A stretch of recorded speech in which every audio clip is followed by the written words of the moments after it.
RRC NER north eastern railway Gorakhpur की तरफ से आईटीआई पास आउट छात्रों के लिए वैकेंसी आई थी अप्रेंटिसशिप की, जिसका कि डॉक्यूमेंट वेरिफिकेशन हो चुका था मई के महीने में।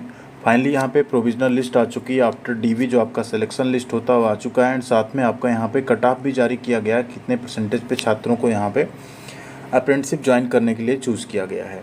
तो आगे अब आपको क्या करना होगा, कहाँ कहाँ पे कैसे आपको रिपोर्ट करना होगा, कितने नंबर पे यहाँ पे किस ट्रेड में सिलेक्शन हुआ है, किस कैटेगरी में, उस सबको पूरी डिटेल में देखेंगे। एंड क्या सेकंड मेरिट लिस्ट भी आ सकती है उसके बारे में भी बात करेंगे। तो सबसे पहले यहाँ पे देख लेते हैं कट ऑफ कितना गया किस ट्रेड में, उसके बाद देखते हैं मेरिट लिस्ट एंड ज्वाइनिंग का अपडेट। यहाँ पे अगर कट ऑफ मार्क्स की बात करें तो ट्रेड वाइज अगर आप देखें तो कारपेंटर ट्रेड में काफ़ी कम गया कट ऑफ, 67.92 है। और इसी में अगर आप ओबीसी में देखें 64 है, एससी में 68.77 है। इलेक्ट्रीशियन में कट ऑफ काफ़ी हाई गया, अनरिजर्व कैटेगरी में 87.71, ईडब्ल्यूएस में 84.83, एससी में 86.71 और एसटी में 85, ओबीसी में 87.28 और एक्स सर्विसमैन में 87% के आसपास गई है कट ऑफ। मतलब ये इससे या इससे ऊपर जिनका परसेंटेज है वही इसमें अभी इलेक्ट्रीशियन में सेलेक्ट हुए हैं। फिटर की बात करें तो फिटर में भी आपका कट ऑफ काफ़ी हाई गया है, ठीक है। साथ में मशीनिस्ट का भी कट ऑफ आपको 80 प्लस ही देखने को मिल रहा है, मैकेनिक डीजल भी 80 के प्लस ही है। पेंटर का कट ऑफ, कारपेंटर का कट ऑफ और दो ही ट्रेड हैं जो 70 से नीचे कट ऑफ में सिलेक्शन दे पा रहे हैं।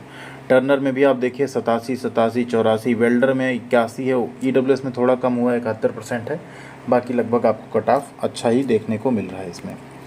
अब बात करें ज्वाइनिंग की अपडेट। ज्वाइनिंग का अगर यहाँ देखें तो ये चयनित अभ्यर्थी हैं जो कि यहाँ पे अब जाके ज्वाइन करेंगे अप्रेंटिसशिप, ठीक है।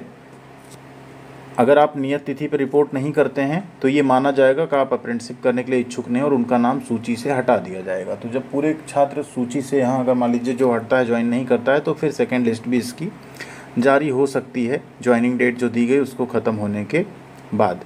अब यहाँ अगर आप देखें शॉर्टकट में आपके नाम के आगे जो है लिखा रहेगा, मान लीजिए MWS GKP, उसका मतलब होता है मैकेनिकल वर्कशॉप गोरखपुर, ठीक। आपको वहाँ WPO या MWS GKP को रिपोर्ट करना होगा।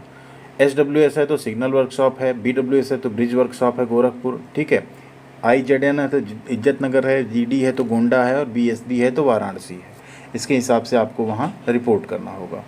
जैसे अगर यहाँ देखें तो यहाँ पे फर्स्ट नेम अगर आप देखिए रमाकांत गौतम जी का फिटर से हैं, 1 सितंबर को रिपोर्ट करना है। MWS लिखा है GKP, मतलब मैकेनिकल वर्कशॉप गोरखपुर में आपको रिपोर्ट करना होगा 1 सितंबर 2025 को।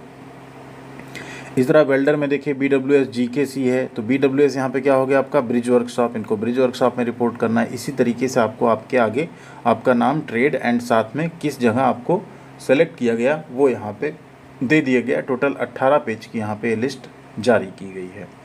इसमें ट्रेड अगर आप देखें तो मिक्स है एक्चुअल में, ठीक है। तो जो ऐसा नहीं ट्रेड वाइज लिस्ट दी गई है, डेट वाइज दी गई, किस डेट पे कितने लोगों को कहाँ कहाँ ज्वाइन करना है। जैसे 1 सितंबर सारे ट्रेड यहाँ पे दिए गए, तो टोटल अगर आप देखेंगे तो 1 सितंबर से लेके कुल 2 सितंबर भी है, कहीं 10 सितंबर है, 3 सितंबर, तो मतलब मोटा मोटी 10 सितंबर तक आपकी यहाँ पे ज्वाइनिंग चलेगी। लास्ट डेट जो दिख रही है वो 10 ही सितंबर दिख रही है, 1 है, 2 है, 9 है, 3 है, ठीक है। तो 10 सितंबर आई थिंक यहाँ पे लास्ट है। बाकी आप अपने नाम के आगे देख लीजिएगा कब है आपका ज्वाइनिंग, क्योंकि सारी चीज़ें यहाँ पे मिक्स करके दी गई हैं। अब अगर आप सिलेक्शन टोटल देखेंगे तो कितना हुआ है 850। इसका सीधा सा मतलब है वैकेंसी जो है ज़्यादा थी, अभी अप्रॉक्स 60% कैंडिडेट्स ही यहाँ पे सेलेक्ट हुए हैं, इसलिए सेकेंड मेरिट लिस्ट आने के पूरे चांसेस हैं एंड आएगी भी जल्दी। 10 सितंबर तक ज्वाइनिंग हो जाएगी। इसके बाद आपका 1 से 2 हफ्ते के अंदर सेकेंड मेरिट लिस्ट आ सकती है, जिसका DB एंड डॉक्यूमेंट वेरिफिकेशन के बाद ज्वाइनिंग, ये सारा प्रोसेस फिर से होगा। इसमें एक चीज़ ध्यान रखना है कि यहाँ देखिए लिखा हुआ है कि सीरियल नंबर 1942-158 कुछ लिखा ना, यहाँ पे 819 के अभ्यर्थियों ने प्रलेख सत्यापन के दौरान जो वांछित प्रलेख प्रस्तुत नहीं किया तथा जिसके लिए इन्होंने अंडरटेकिंग दिया है उनका नाम प्रोविजनल रूप से सम्मिलित किया गया। ऐसे सभी छात्रों को, ठीक है, रिपोर्ट करने की तिथि के पूर्व अपना समस्त जो डॉक्यूमेंट है वो रेलवे गोरखपुर में जाके प्रस्तुत करना पड़ेगा, तभी आप यहाँ पे आगे की कार्रवाई आपको वहाँ की जाएगी। अब यहाँ एग्जाम्पल के तौर पे मान लीजिए आपका सिलेक्शन हुआ है इज्जत नगर में, 2 सितंबर को आपको ज्वाइन करना है, बट अगर आप इन सीरियल नंबर में आ रहे हैं और आपने किसी चीज़ की अंडरटेकिंग दी है तो आपको गोरखपुर जाना होगा और वहाँ पे जो आपने अंडरटेकिंग दी थी वो डॉक्यूमेंट आपको जमा करना होगा, तभी आप अपने इस वाले सेक्शन में जाके ज्वाइन कर सकते हैं, उसकी रिसीविंग आपको वहाँ पे देनी पड़ेगी।